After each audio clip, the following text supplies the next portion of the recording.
Turbo installation instructions general. Okay, this is some notes that I printed out a few years ago that I was going to go through and make a really awesome video on replacing turbos, things to check, things to do, this and that. And I never really got around to it because I'm busy. I didn't really have time to do what I had planned. But anyway, I'm about to throw it out because I don't think anytime soon I'm going to get any less busier. So I'm going to quickly run through. There's 1, 2, 3, 5 pages here. Just going to quickly run through, so it's more of an official, general bit of information, which you can find this sort of thing online, but I just thought I'd run through it and try and condense it. I'm not going to read the whole thing out. We'll just quickly go through the most important things, obviously. Turbo installation. So step 1, before replacing a turbo, it's important to conduct a thorough diagnostic check of the engine to determine if the fault is actually a turbocharger.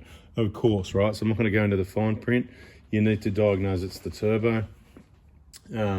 And sometimes it might be the turbo, but what's caused the turbo to fail, okay? And I'm just going to say it one more time because people, I know they're just expecting it. The turbo specialist tells us that those bigger exhausts is what allows overburst and causes, look, we're talking 1 kDs here. We're going to talk about much else because that's what we work on. That's what we talk about. That's what we talk about with the specialists. And there you go. Right now, before replacing the turbo, if the engine diagnostic does not uncover any obvious cause, make sure an extensive troubleshooting analysis is completed. So in general, this is correct, but look, with the 1 kDs, it's very rare that turbos fail. When I say very rare, people will be going, oh, you know, it happens all the time. Well, out of 1 million vehicles, happens all the time, what, 1 every week? You know what I mean? That's very rare is what it is. So it's a matter of perspective. Perspective is important. So generally with a 1 kD turbo, you know, it's very rare. But if you hear that siren thing, it's going to need a turbo, pretty straightforward, okay? If you get any engine light, P00046, 1251, you might need to lube the linkage, you might be on the way, could be okay for another year, could be okay forever. So don't jump in and change the turbo just because you've got a code. Persist with it a little bit, clean the linkage, check it out, open it up, clean it, have a feel, see if there's any play there, because it could have extra play that it's more than what it's meant to have. And we've got a turbo playlist as well. There's a playlist there, so if you want more info, check the playlist. I'm going to not sort of go over that ground again. This following steps must be strictly followed. Always consult the workshop manual for instructions which are specific to your engine vehicle. Turbo installation, check the part numbers right, of course. And if anyone's not sure, we only keep brand new genuine turbos on the shelf for the Prado and the Hilux 1 kD FTV here in Melbourne, and we can send them anywhere in Australia. No rebuilds. If you want to rebuild, you can contact Ben from ProCharge in Sunbury. He's probably your best bet. If you want to get a cheaper option, it'll probably end up being cheaper. He says that he can build a turbo better than a new one. So if that's the case, happy days. But look, I can't guarantee that. Whatever the case may be, I just know brand new, it just works like all the other genuine Toyota stuff parts and all that sort of thing. So there you go. Turbo installation. It's important that during the whole installation period, you prevent dirt, debris from entering any part of the turbo, okay? So I'm with that. Let's keep it clean. There's some little tape covers over it and stuff like that. We've got some turbo install videos, you know, bits and pieces here and there. It's in the turbo playlist, turbo, you know, be turbo information or something like that. There's a couple little areas that are covered up to stop, you know, debris getting in, whether it's the oil area or the coolant area.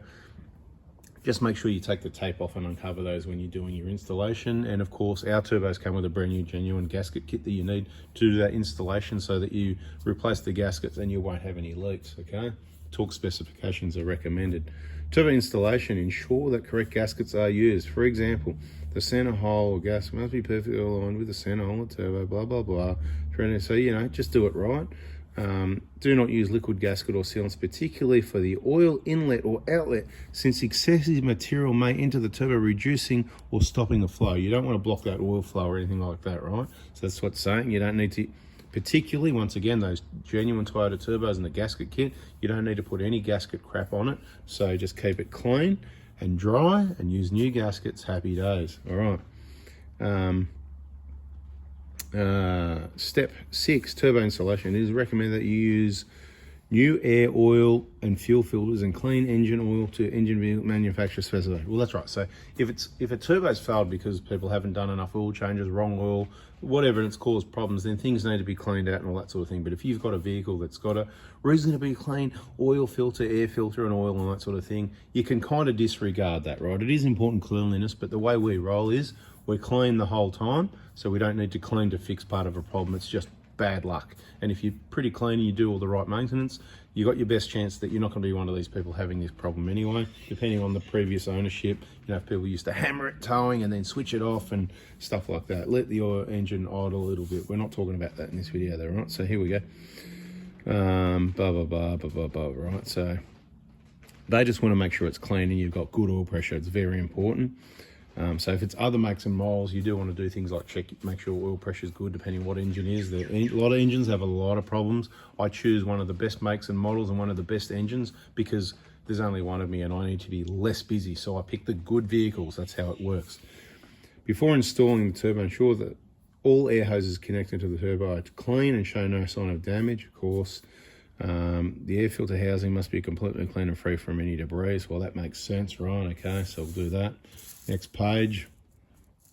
Turbo installation. Clean the engine breather system, PCV, positive crankcase ventilation system, and ensure that it functions properly, blah, blah, blah.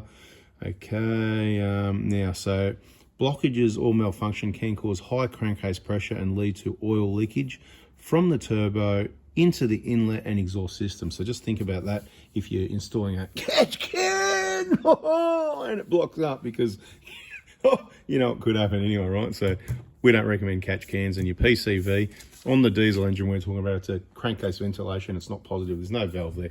Nothing's going to be blocked as long as you've done, again, your regular oil changes and that silly catch can's not in the way.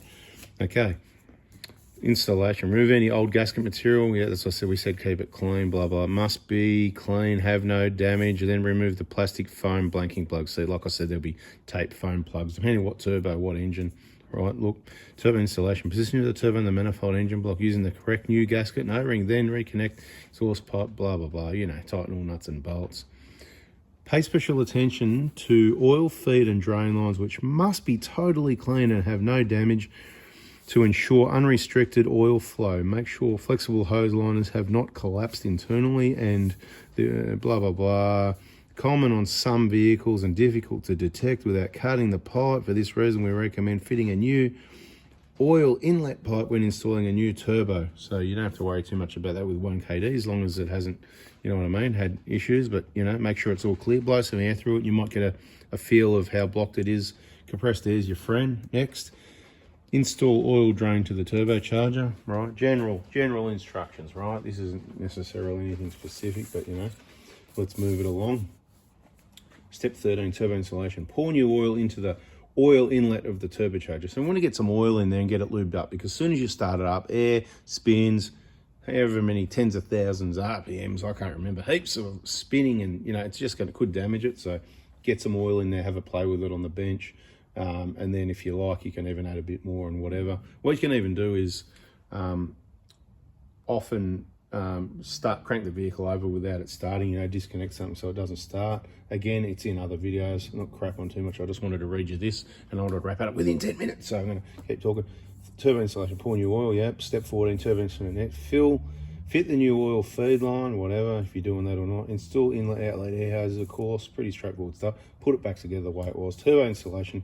Here you go. This is what I talked about. Crank the engine for 10 to 15 seconds without starting the engine. So let me move it over, right? You can see that one doesn't really matter. I'm renting it anyway, right? But there it is. If you want to pause, zoom in, stuff like that, you can have a look at it for yourself. Crank engine for 10 to 15 seconds without starting the engine. That's what we do. I think that's a very important step. If possible, disable the fuel ignition, use compression testing to allow this primary oil feed, blah, blah, blah, blah, blah, right? You get it? So whatever it takes, you know, if you want, you can crack your number one injector. If there's no fuel pressure, the engine won't start. It might make a bit of mess. So you could crack it down at number one down at the common rail if you want. If you've done your injector job, you know what I'm talking about if you're in the VIP group, right? Okay, so Turbo installation, then start the engine, let it idle for 3 or 4 minutes to allow for proper inspection of oil, gas and air leaks. So, obviously check things, have a look, check, make sure there's no oil leaks. What we would do would start it up. We know there's no leaks, but so we go and wash it, we blow it dry, have a quick look, a minute for any oil leaks, any issues, anything forgotten, didn't go for a drive for a few minutes, then come back, it'll be all dry because you've washed it, you've blown it dry, the heat of the engine's dried the rest. Then we bring it in the workshop again, switch it off, and have a thorough inspection with a workshop light to make sure there is no leaks, right? And that's what it says here. Just stop the engine, recheck oil level, should be between the minimum and maximum, of course. Blah, pretty straightforward stuff. Anyway, that's a few tips and a bit of information on replacing your turbo. Now what I'm going to do with all this is, I'm not talking about turbos anymore. 4x4 diesel is now closed on turbos. Thanks for watching. There's a playlist there if you want more info on turbos. Catch you later. See ya.